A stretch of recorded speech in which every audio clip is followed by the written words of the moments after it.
Welcome, merry listeners, to the Breaking Script podcast with Lala and Nini. This is where we unwrap the enchanting world of Hallmark movies and the occasional Asian dramas. As we dive into these cinematic journeys, we're not just recapping, we're embarking on a therapeutic adventure.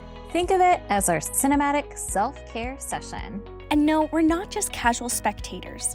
We're here to dissect the undercurrent messages, unravel the complexities, and even spot those not-so-magical moments of unhealthy behaviors. And through it all, we'll be infusing our own unique perspectives and life experiences along the way. Get ready to snuggle up as we explore the cheer, the charm, and the occasional cheesy wonder of these festive films. Welcome back to the Breaking Script podcast with Lala and Nini. I'm Lala. I'm Nini. And Nini, if you are new to this podcast, Lala and Nini are sister-in-laws. Mm-hmm. I'm in Kansas City, and Lala's in... I'm in Toronto, Ontario, Canada, if you don't know what Toronto is. That's hilarious. And Lala used to live in Kansas City, but Chiefs Kingdom, it is Red Kingdom out here. Kansas City is still buzzing. So I was curious, Lala. Okay. Because we're going to the Super Bowl, for those of you that don't know, because I'm sure there's Hallmark fans out there that are like, why are you talking about football?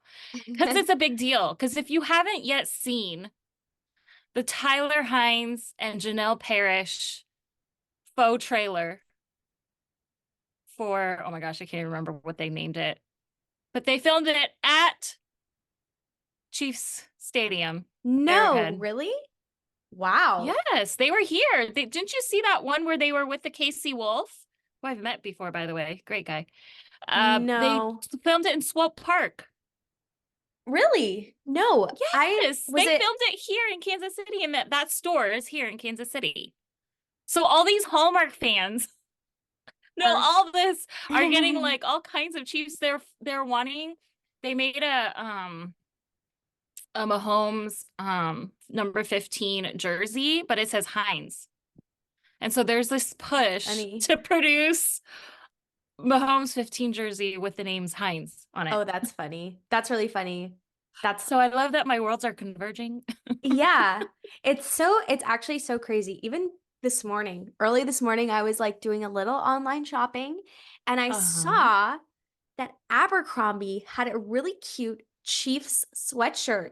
And so I was like, oh, maybe, like again, I've talked about this. I'm just a bandwagon fan. I'm a Super Bowl fan that day. I mean, obviously I'm cheering for the Chiefs all year because of Kelce, but I went to like order this sweatshirt, but guess what? It's all sold out. Not surprised. Of course it is.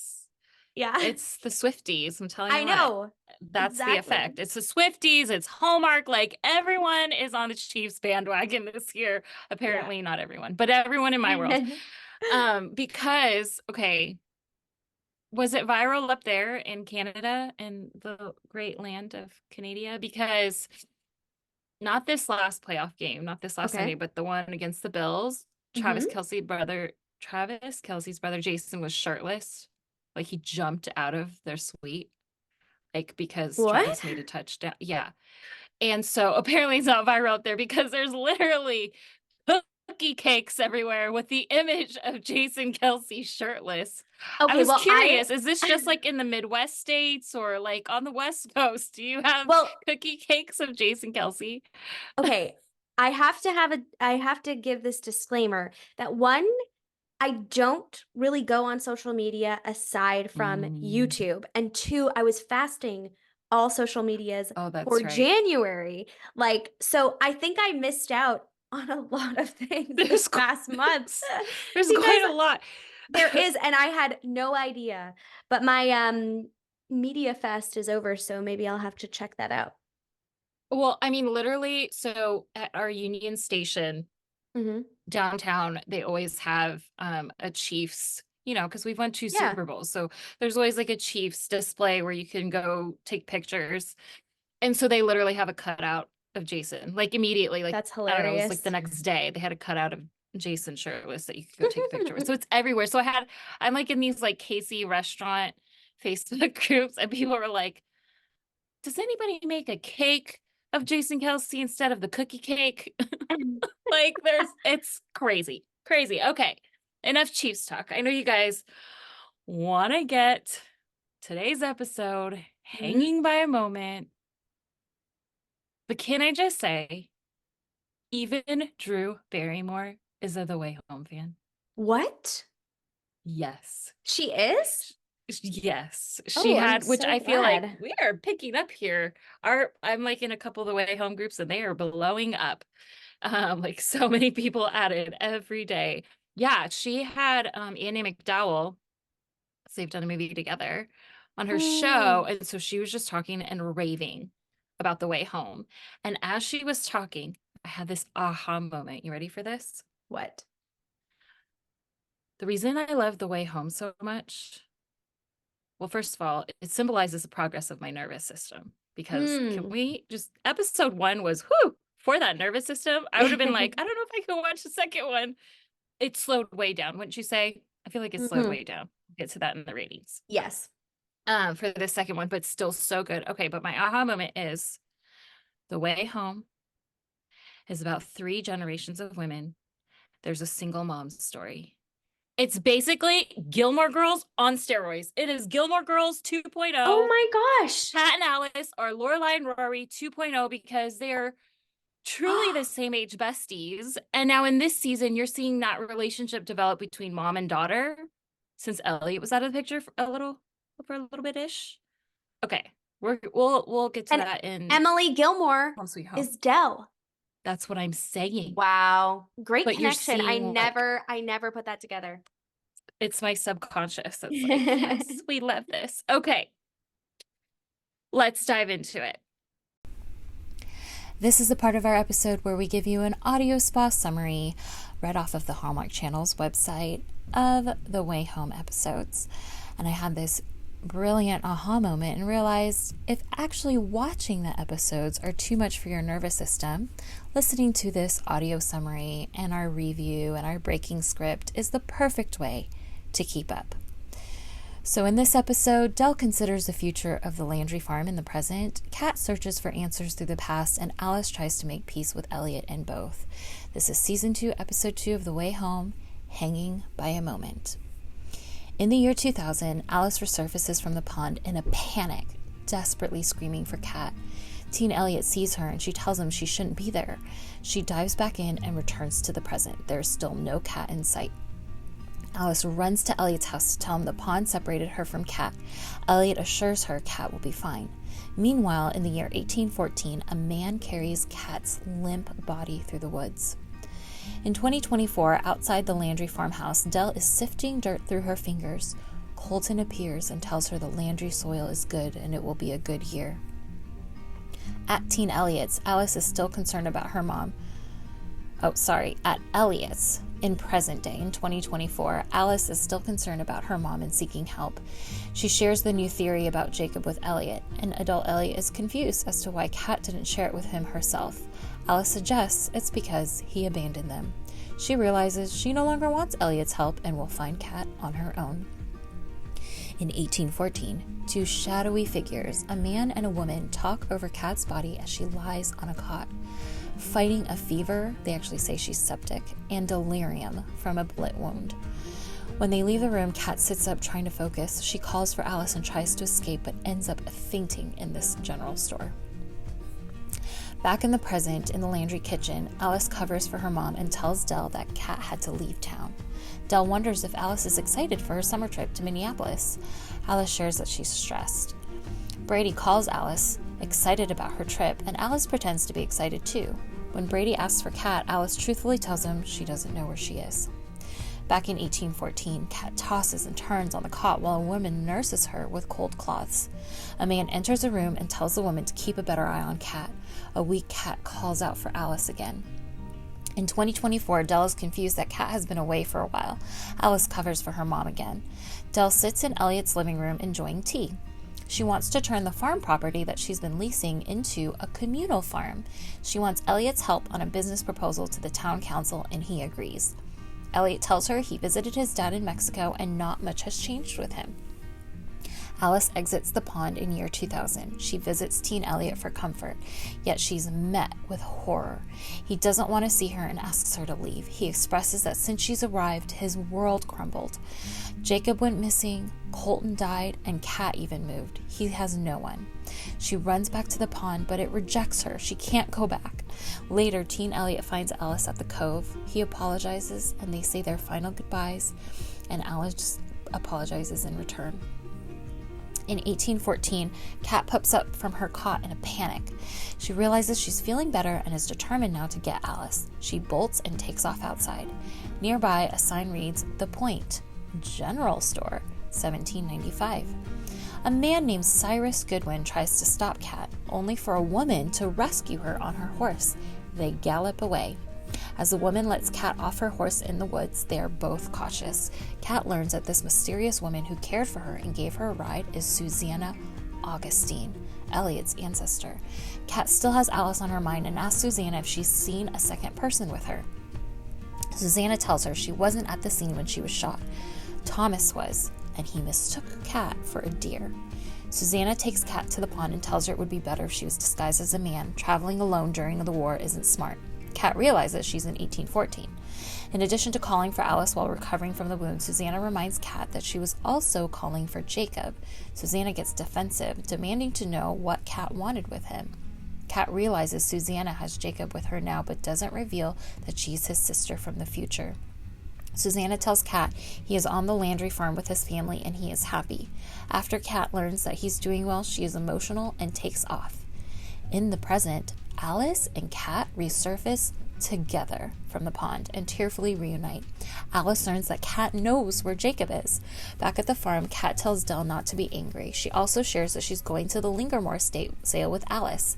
At the sale, they purchase My Catherine, 1814 portrait. Alice encourages Kat to take another trip to find out more about it.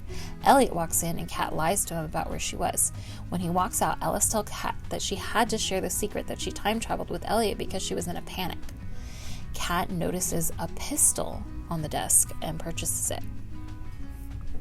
Elliott takes a stroll through the estate and experiences memories from the past. Dell walks up and startles him. She tells him that she appreciates the help on the proposal. In the living room, Dell stumbles upon a book called The Founding of Port Haven, written by Elliott's ancestor, Samuel. Dell smiles. It's the same edition Colton has. Kat and Alice run into Dell, who explains she decided to come after all. Dell notices Kat found something to buy, but it's covered, the portrait. Kat lies and tells her it's an archival piece for the Herald. Dell heads out, leaving Elliott and Alice together. Alice storms out, annoyed, and Elliott follows her. Elliott apologizes to Alice and wonders if Kat found Jacob on her trip. Alice tells Elliott he needs to decide if he's in or out of their lives, and after she questions him about the past, Elliott realizes he can't be in their lives. It's too much to handle. At the Landry farm, Dell stands in the field, disappointed the council turned down her proposal. She doesn't know what to do. She takes a deep breath and gets lost in her imagination. Colton is standing with her. He wants her to tell Kat, don't repeat the past, and to let go of her pride. He disappears as the unknown horse appears again. Dell walks towards it, but it gallops away. At the Herald, Kat places the old pistol on a shelf. Dell enters and says she has something to tell Kat. She notices Kat's research papers on her desk from the almanac. Kat tells her she's writing a book about the Landry family history. Impressed, Dell wishes her luck. This prompts her to change her mind about telling Kat about the farm troubles. Alice is outside the Landry front porch when a truck pulls up. It's a man named Hank. He is there to share his guilt over the farm news with Dell, but Alice tells him she's not home. Alice is shocked. She didn't know. Later, on a video call with Brady, Alice shares she's staying at the farm for the summer. Dell enters and learns Alice is not going away. Dell accepts this and shares a present with Alice. It's a book from the estate sale, Nini's favorite, Alice Through the Looking Glass, and they smile. In Kat's room, Kat questions Alice about changing her mind on the trip to Minneapolis for the summer. Alice declares that she wants to stay in Port Haven. Kat is thrown when she learns that Alice time traveled to 2000, which Elliott knew and didn't tell her. Kat goes to Elliott's house to question him. He says he chose not to share the full truth because she lied too. Finally, he tells her the reason he left was because he couldn't deal with Colton's death and her involvement in it, since he was like a father to him. Kat is rocked by this news, and she tells Elliott that she will fix this. The next morning, Alice is on the front porch reading as a determined Cat departs for the pond, wearing Susanna's jacket. Cat gives Alice a hug goodbye, and when Cat exits the pond, she sees a little boy who looks exactly like Jacob running through the woods, and she chases after him.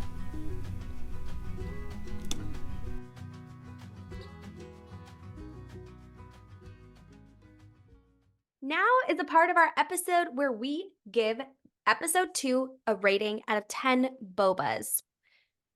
Nini, what did you give episode 2? It's just so good. It's 11 out of 10. It's not like 100 out of 10, but it's 11 out of 10. I appreciated that we slowed down a little bit, but I love the new details. And again, my brain just will not shut down with all the theories. So Wow. 11 out of 10. Yeah, I was 10 out of 10. They knocked this out of the park. You're right. There was a lot of slowdown, but still a lot of progression, which I appreciate because I also don't do well. We've talked about this before. I'm an HSP. I get very overstimulated when I watch shows, and I'm very careful about what I watch because it tends to be very like I feel things. It's very visceral for me. Yes. This I appreciated that it was a lot more slow moving, but still very impactful. I didn't have to like fast forward or close my eyes or just like do something else for a few minutes. It was great. Yes. It was so good. Okay. So if you're new to this pod, we have 4 segments in which we break script with The Way Home. Our first segment is Home Sweet Home, where we talk about glimmers, which are the opposite of triggers. Look it up. It's trending. What we love, and breaking down the romantic and family relationships. And because these are episodic, this is usually where we introduce main characters. I know last week I was like, maybe we should do this in Surprising Detours, but I feel like we should talk about it here. Yeah. Number 1, there is this woman taking care of Kat because she was shot. Yeah. And I love that the way that you don't find out who she is until the end. Susanna Augustine. What?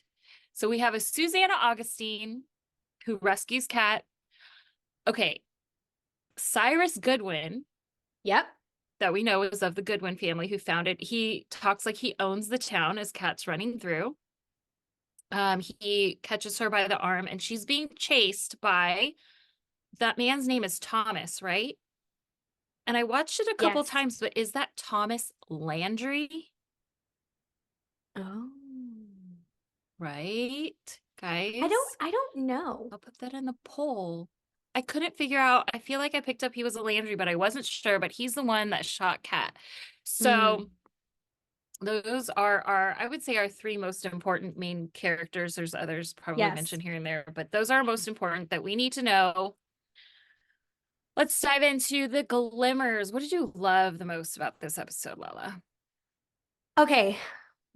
Something I love the opening scene where Dell is in the field in that pink shirt and she has the flashback of Colton. But my glimmer is the outfits. They just really stepped up wardrobe this season. Like, specifically, whatever Dell is wearing, it's so much softer, so much warmer. I feel like it's reflecting her internal change that you're seeing. She's wearing a lot more like the pinks and the floral as opposed to like the dark and the plaids that we saw in season 1. As well as Alice's outfits. And I'm pretty sure a lot of it's from American Eagle, but she just looks adorable and it's so cute. Kat looks cute too, but Kat's outfits really feel very similar to season 1. Yeah. And I love that we're getting these Colton flashbacks. With Dell. Almost like he's really there, which is he really there? I know, right? She seeing him? Right. Let me give you a few other things that I loved. I love that I know they talk about it in season 1 how much Elliott was around, but I feel like in season 2 what we're beginning to understand is he wasn't just always around and welcome. He was really a part of the family. He really was. Absolutely. The way that Dell hugs Elliott when she's talking about the land proposal and he's telling her about his trip and she says like it's so good to have you Mhm. home, sweetie, or something like that. You can Yeah. just, and the way he like melts into her, that hug, you really see this, Mhm. like he was a part of the Landry family. Yeah. Um Yeah. and then That was a glimmer for me too. okay, Which I guess we'll get to more of that in Surprising Detours, but go ahead. What? there was a couple of really funny moments in this episode, like Kat Yeah. pretending to know about the War of 1812. Okay, to me, I was like, oh my gosh, that was similar vibes to the Trump joke in season 1. And ironically, it's in the Yes. woods also as they're walking through the woods, but that was Alice and Elliot and Teen Elliot. And this is Kat and this lady who I was surprised that in 1814 at this point, that this lady is using the word hell. Like, Yes. I was like, whoa, this is, first of all, for Hallmark.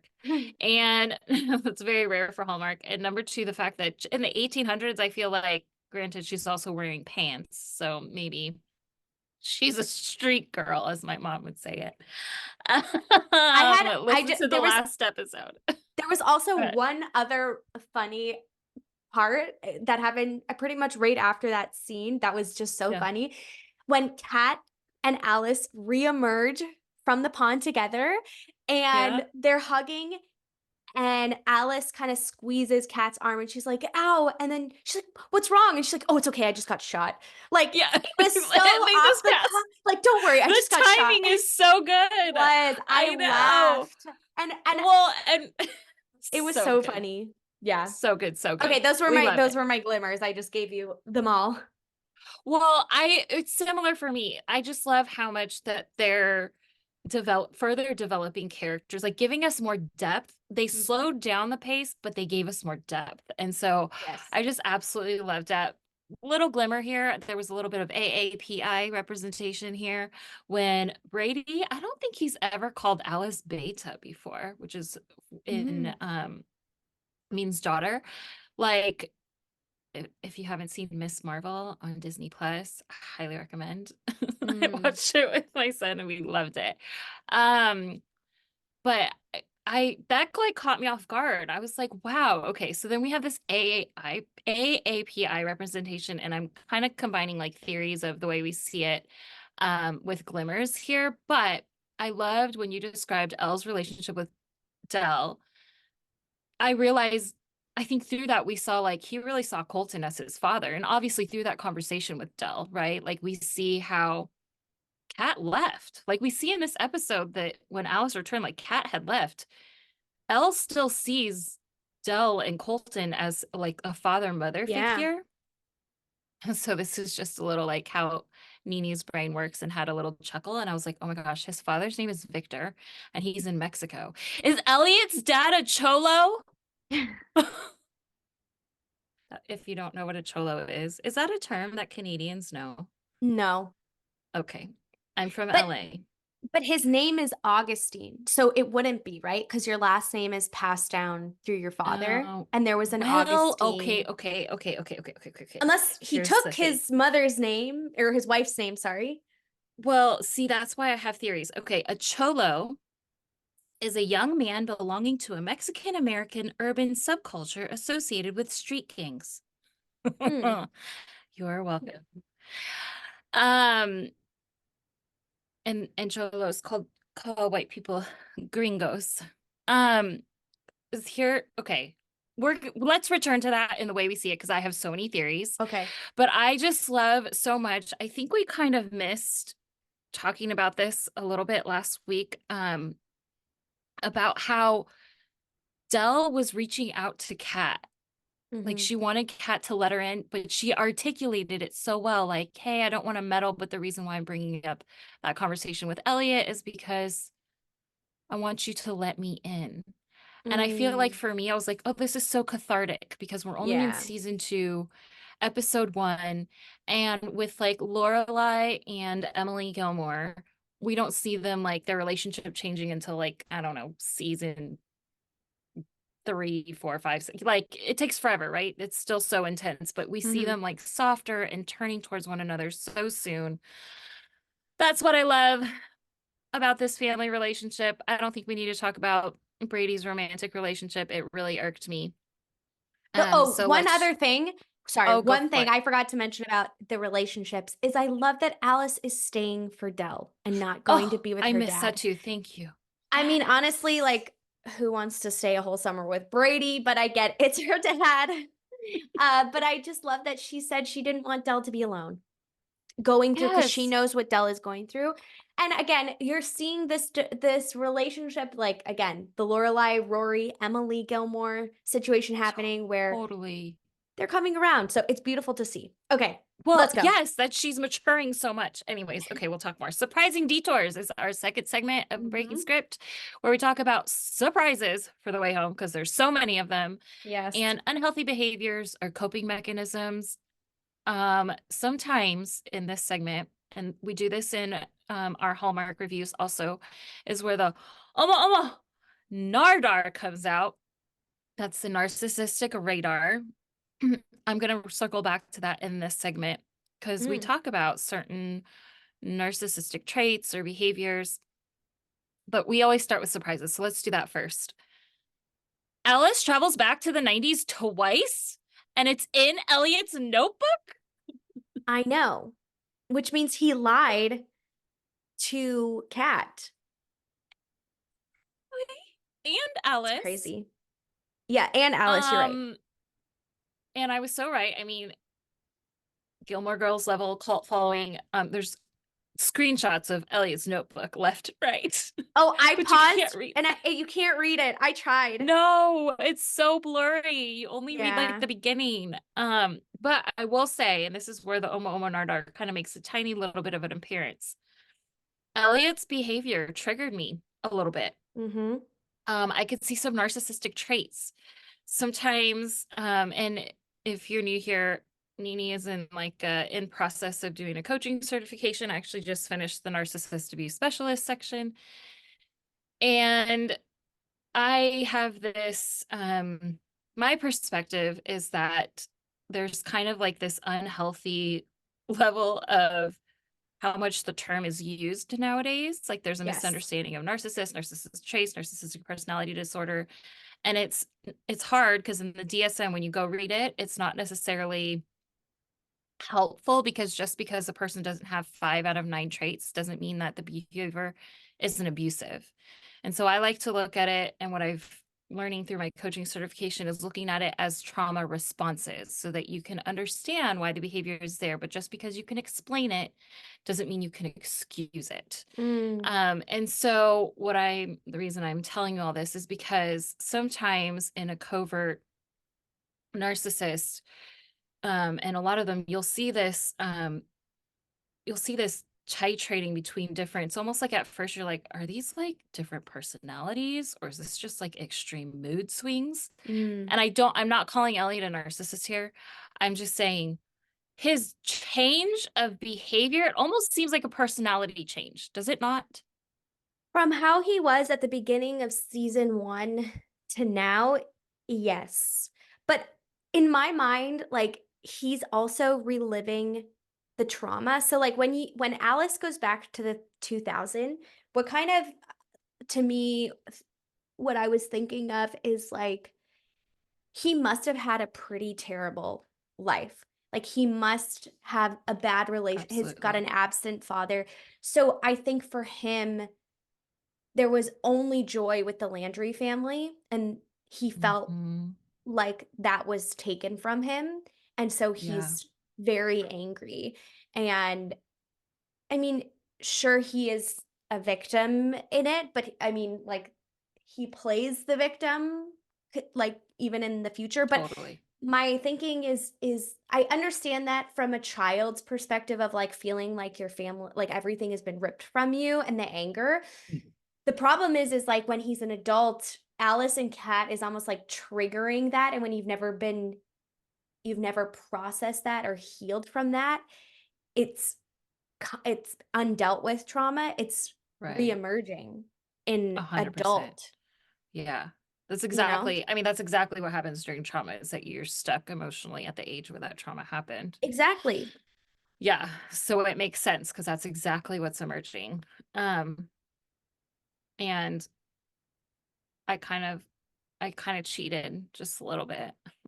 What? And I was watching a live. I didn't watch the whole thing, but I caught a little bit of Evan and David who play, teen and adult Elliott. And they were talking about how there's this wrestle in Elliott, and they say even more so in season 2, where people are keeping things from one another. And there's this tension of when you're trying to keep information from someone because you're protecting them. But then it could also destroy the relationship. So that made my the way we see it theories go wild after I heard that. Yeah. But we'll get to that later. Let's talk about the farm would be the next surprise, and Mm, significant that the Landrys might be losing the farm. yeah. The town council turned down Dell's proposal. Oh, and also, I don't think we mentioned, not only are Elliott and Dell like so close, but he helped her Yeah. create the Crops for Kindness program, where the kids come to help farm and they give away the food. And so he actually helped her with a business plan for the proposal. Like, Mm, she actually has more of a relationship with Elliott than she does with her own daughter here. yes. Yeah. Um, and I think something to point out is that I don't think Kat, so far, up until this point, I don't feel like Kat has acknowledged that. I don't know that she's aware, I don't think she right? understands. I mean, because I Because think she we're just left. beginning to understand how Yeah. deep the like he was there all those years that Kat wasn't. Yeah. And then after Kat left with Brady, who's left? It's Dell and Elliott. Yeah, exactly. Like, that's like his mom, even though at some point he gets married and moves away. But I think there was a Mm-hmm. significant period of time in which they're leaning on one another, right? Because like Mm-hmm. when Dell, the if you could call it a filler episode, because they really don't have those in The Way Home, but the episode in season 1 where the cow is giving the cow, that's not the right word. What's the mama cow called? Is giving birth, and Dell immediately goes to Elliott, like as if it's not a second thought. Mm. So anyway, um, I would say if we're talking about unhealthy behaviors or coping or just things that triggers here. Triggers. Let's talk about Mm-hmm. triggers. I was super triggered for Kat, anticipating Brady's response to Alice's decision not to go to Minneapolis. So I was like, I had to breathe through that. Like, she's gonna get a phone call. He's gonna blame it on Kat. Kat had nothing to do with it. Yeah. But the fact that he planned an internship for Alice without telling her, like, it's just the same behavior, Brady. Yeah. Why? Just stop. Anyways, it made me sad, but he's Mm-hmm. trying. That's his way of trying. So there's Yeah. compassion, but frustration at the same time. Um, there's so much else we have to talk about here. I know those are just the surface. Do you have anything else here? I have a couple. So something that I didn't put together is that Elliot didn't know Jacob was missing, not dead. This is the first time Elliot realizes that Jacob fell into the pond because Alice tells Right. him. So this whole Right. time, Elliot thinks, Jacob is dead and that the whole mission is to try to stop his impending doom, but he has no idea that Jacob is still alive. So that was like, in my mind, I was hoping that would really shift Elliot's perspective of the whole like pond jumping. Right. Not, it didn't really do that, but it seemed to like at least make him think a little bit more about it. Yeah. Yeah. Also, I'm so happy that it was actually funny, and I know we said this already, but that Kat and Alice reemerged from the pond after being separated together. We also learn that Elliot is also haunted by the past at the estate, at the Goodwin estate. I'm but glad you brought that up. we don't know what that is. Well, hang on here. Can I speak to Wait. that? Don't forget what you're going to say next because I had it in the way Okay. we see, but let's talk about it here. So those voices, if you watched it with subtitles, because I watch everything with subtitles, Oh, okay. Maybe I should start. you actually know who those voices are. So Oh, when because it Elliott's in the says. mansion, yes, it says who's speaking. So you can't, not the one where you Oh. turn it on with your TV, but if you're like, I was watching using Amazon Prime and Hallmark Yeah. Movies Now the next day, that gave me, because on Friendly TV or on the TV, it didn't tell me who was talking. So when Elliott's in the mansion, before Dell walks up to him and Wow. he's reminiscing in that flashback where he's just hearing voices, Mm. it's actually Teen Elliott who first says, she said she wants you to leave. Then Teen Oh. Cat says, Alice, just go back inside. She says Alice. Alice was at, okay, see, this is why this isn't the way we see it. Then Teen Brady says, just stay out of this, buddy, all right? So all four of them are at the Are mansion. there? Oh my gosh. That's a huge surprise, but we're going to continue that conversation in the way we see it. Okay. There's so many surprises. What else do we need to cover? The only thing that For those I that aren't can watching. add, Yeah. is that the unhealthy patterns of behavior, we already kind of touched it. It's just like Elliott clearly has undealt with trauma and anger towards the whole situation, and it's pretty evident, and he's shutting people out. Two very unhealthy patterns. That's it. Yeah. Yeah. Again, that was my only dead end. Dead ends is our third segment where we break script with what we didn't like. And usually for Hallmark movies, it's plot holes and continuity issues.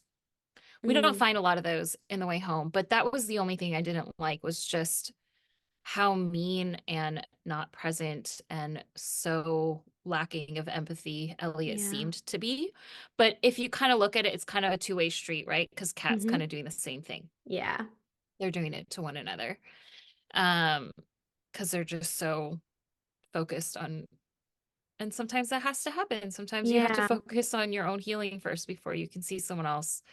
It's true. Do you have anything else for dead ends? Nope. Because the way we see it section, I feel like I realize I'm like, maybe we just combine surprising detours and the way we see it, because that's where most of my content is going to be. Because there's so much. Did your imagination run away with you here? No, so I only have two, so I can start. So prediction.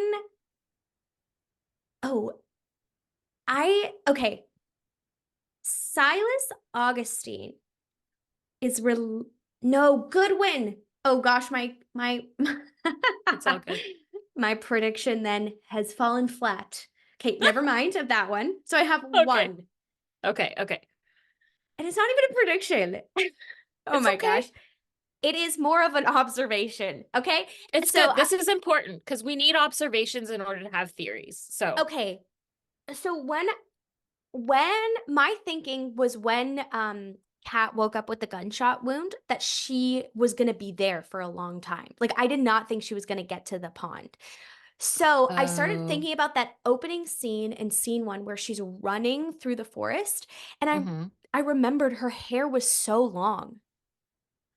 So does she end up going there for an extended period of time? Because again, going back to the hair and then the My Catherine, which she has her hair up, so she must have had longer hair for that painting. Yes. So did she catch that? Good catch. Has she been coming back for so long? Like, this is a very long mission, we'll call it, where she's coming back to reality or the past, or does she end up staying there? Oh, sorry. Okay, sorry, I'm jumping back to surprises that we never mentioned. Yeah. Jacob is alive. It's confirmed that he's living at the Landry farm. Yes. Sorry. See, I was going to get it to it in the way we see it. Yes, it's okay. Huge surprise. It's so important. I know. We're too excited. So my thinking is, like, does she have to stay there because she has to earn the trust? Because he seems protected. So she has to stay Mhm. there and gain access, or like what's going on? Does she fall in love? Like my Catherine could either mean like someone that you're endeared to. Like maybe is that Right. Jacob painting that of Exactly. her? Did Jacob paint her? I had that thought. Yeah. Yeah. Or is it a relationship? Anyways, those are my predictions. I know Yeah. it's a little weak, but that's more No, so it's important. observation. Yeah. Well, I think that's what the way we see it is like how we're interpreting what we're seeing Mm. and how that plays into theories because um let's talk about this first. The fact that, and I don't know where I saw it. I saw it one time and I can't see it again. And if you don't want a spoiler alert for the next episode, then stop listening here because we're going to talk about the preview for the next episode. Because I saw there were two previews for the next episode, but I think they mistakenly put a longer one up and they took it down. Oh. But there was a 2-minute one What? I where cannot find the preview for next episode, and it doesn't show at the end of my episode when I record it on my PVR. I need to go I find will link it. it below. Please So do. stressful. We will link it below in the show notes, the preview for the next episode. Um, because there's one that comes after the when you're watching live TV, it comes at Mhm. the end for us. They'll put it on their YouTube channel on the way home. Um, but then there's usually like a longer preview that's like a more calm, doesn't tell you too much. Okay, in that one, which I cannot find, the 2-minute one, I heard Elliott say to Kat, but Jacob's not a boy anymore. He's grown and he has a fiance and he's gone off. Like Kat goes back because she's waiting for him. He's going to get some ship. Like he's Oh. he's part of fighting the war, but he has a fiance. And so I'm so confused because I don't know, like obviously that's not 1814. Like the war's over. Like I don't understand. Like how Unless, do you think he doesn't go by Jacob Landry and there is a little boy Jacob Landry? that is so confusing that I there's don't know. two Jacob Landrys in Or this timeline. yes, but Like, that's probably not it. But I can't believe that because it doesn't make sense to me. Wait, when did he fall in the? We don't even know when he fell in the pond. Like he might have yeah, fell in the like 1800, and he's been there for 14 years. Do you know what I mean? Like we don't know the that's timeline. okay. But however, because the conversation with Suzanne between Susanna and Kat describes him. So we know Mm. that that's 1814 because we saw the almanac. And what kind of But is store do she you think Susanna runs? describing? Is that a general store? And she Yeah. says, a little boy about this height, brown hair, Mm, blue eyes. And she's like, yes, he's a happy little boy, which I'm so excited true. that we get to talk. We might need to bring up Stockholm syndrome and trauma bonds because I feel like Jacob potentially is a hostage. But he's a Yeah. happy hostage. He's a kid. What is he gonna do? He doesn't know what to do. Um, okay, so many theories about that because I did think maybe Jacob painted Kat, or does Kat meet his fiance first before she meets Jacob? Like so many theories. And how often are they traveling? Um, okay, here's my big theory, Okay, lay it on me. which I hope they shoot. I hope this never happens, and I hope that it's completely dispelled by the next episode. But because Elliott's being so weird. Like I feel like his Yes, behavior is so it's weird in the so way that weird. he's communicating. And I feel like he's trying to get Alice and Kat to stop time traveling for a reason. Oh. I feel like he has more in his journal, and I feel like something bad happens in the time traveling that he remembers. So I was just thinking in the I have shivers. 90s, Okay. in the 90s, okay, you know how like Alice got stuck?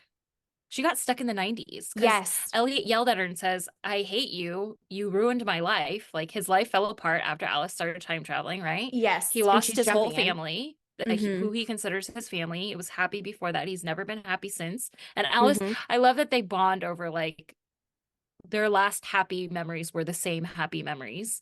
Yes. So I love that they apologize to one another, and Alice says, well, maybe I came back to apologize. Like, how incredibly, Alice is like the most mature one in this entire show. It's so true. It's fascinating. But what if she gets stuck in the 90s again? Or what if she did in the past? And if you think about a situation in which these teens have been through so much trauma, what if Elliott develops a crush? Teen Elliott develops a crush on teen Alice. Okay, I actually had that thought because of the journal. And when he was in the scene where Kat, it's the last scene, and she barges in on him reading the journal, I paused it because I felt like it was really weird that he would be hiding that from Kat. And I felt like maybe something happens between Alice and Elliott. But then I was like, no, So gross, right? Yes. But so maybe that's why what he's trying to prevent. Like, he doesn't want Alice to see that. Okay, so. But why doesn't Alice, like, and how do memories work? Like, when they time travel, like, at what point do these memories come back of what you've, anyway. I don't know, but that would be so weird. I just don't know. But I mean, the fact that we both thought that kind of worries me that we might be right. Who else? I'm going to put a poll. Answer the question, please. Okay. What is Del's secret? When she has that, you know, it's like I go back and forth, like, because she had this wonderfully heartwarming conversation. There's a heartwarming conversation between Del and Elliott, where he says, like, sometimes he imagines and just asks, like, what Colton would tell him, and it's better than what his real dad tells him of advice in life and what to do. And so you kind of think, like, oh, maybe she's doing the same thing. But this has happened multiple times now where it's like, is he really actually there, though? Like, did that actually happen? This isn't just her, like, imagination. Because Colton says, tell Kat now. And it's like, tell Kat now what? Because I don't think it's just about the fact that she might be losing the farm.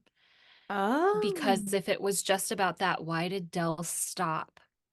She had something to tell Kat. Why did she stop when she saw the almanac? How much does Del know? What, were she and Colton time traveling? Okay. Go ahead. Sorry. Go. You go. I have so much more. Why? Okay, I'm sorry. I have to interrupt you there only because I had a fleeting thought when I was looking at the art, and we know that the art of a show doesn't always really reflect what's going to happen. But in the picture, it's Kat, Del, and Alice sitting by the pond, but Kat is looking in the pond. Or sorry, Del is looking in the pond. Yes. And it feels to me,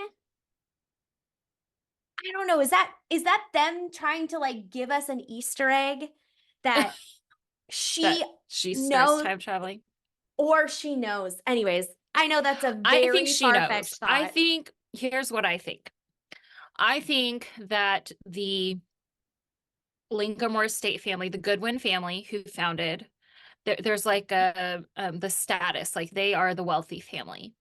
I think that the Landry family were not wealthy, but they were co-founders. Perhaps in some way they were working for the Goodwin family, but there's clearly bad blood there somehow. Yes. And the Augustine family is even lower class.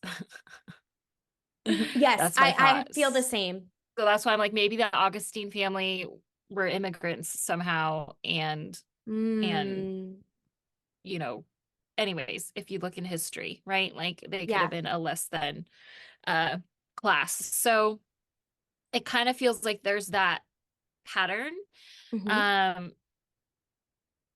know, in the generations, because as we see, like even with Elliott relying on the Landrys, and so I think there's so many theories. I will leave it there because we see Alice's final goodbye. where she thinks in the 90s she gives T and Elliott a hug and they say their final goodbyes, and Alice is staying for Dell because she feels like Kat's going to be gone time traveling quite a lot, so she doesn't want Dell to be alone. But I don't think this is Alice's final goodbye. Clearly, because we know she was at the mansion. She was at the Lingermore Estates because Nini went back and watched the captions, the subtitles. So much here. In the preview for the next episode, we see Kat meeting with this adult who says about Jacob, we always knew someone would come for him. We just didn't know when. Holy cow. I know, it's just so much. And then Susanna is asking, Susanna Augustine is asking Kat where her hideout is. So clearly she doesn't get stuck right away because I think she's coming back and forth a lot. But very interesting. In one of the groups or comments, someone had this theory of like why Alice got stuck in the 90s could potentially have been because when she and Kat jumped in the pond together, they actually have to return together. Like they have to jump in the pond at the same time to return. Is that a crazy theory? Well, that kind of makes sense because maybe what happens is that if she doesn't realize that and Kat decides to stay long-term in the 1800s, Alice ends up staying long-term in the 90s. Or it's actually the 2000s, but yeah. Yes. Sorry, I keep calling it the 90s to early 2000s. It's all clumped together for me. Anyway, love this episode. Cannot wait for episode number 3. I feel like there's so much more that is going to unfold. Yes. Do we have any other final thoughts? Yes. Go ahead. My final thought is the last line of this episode is absolutely epic, where Kat gets in Elliott's face and she's like, just watch me fix it. And then she leaves. And I was like, yes, you go, girl. Watch me fix it. I love it. The music and everything and the look on his face. And it's like, she's so strong. She's so strong and she doesn't need Elliott.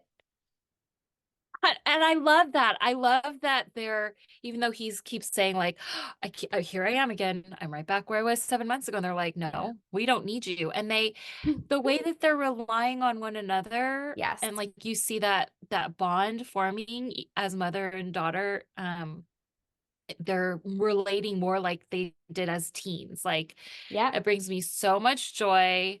I cannot wait to see this unfold even more. I love that we ended seeing Kat try to find clothing that would work in the 1800s. I know. And we end with her, again, always glimmers for me are the opening and ending are always brilliant.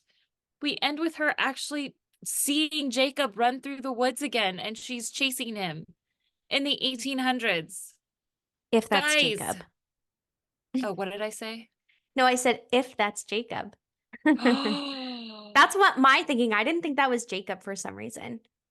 Whoa. I thought it was a red herring that she thinks that's Jacob, but it's not. And then she gets, see, there's so much here. We could go on. We could go on and on. We're going to cut this off here. Thanks for joining us. So many more of you have joined us. We have so many more countries we'll shout out next week. That's it. Can't wait for next week. Let's do it. Thanks for listening. Don't forget to hit that follow button on your preferred podcast platform, and we'll see you again next time. Bye. Bye.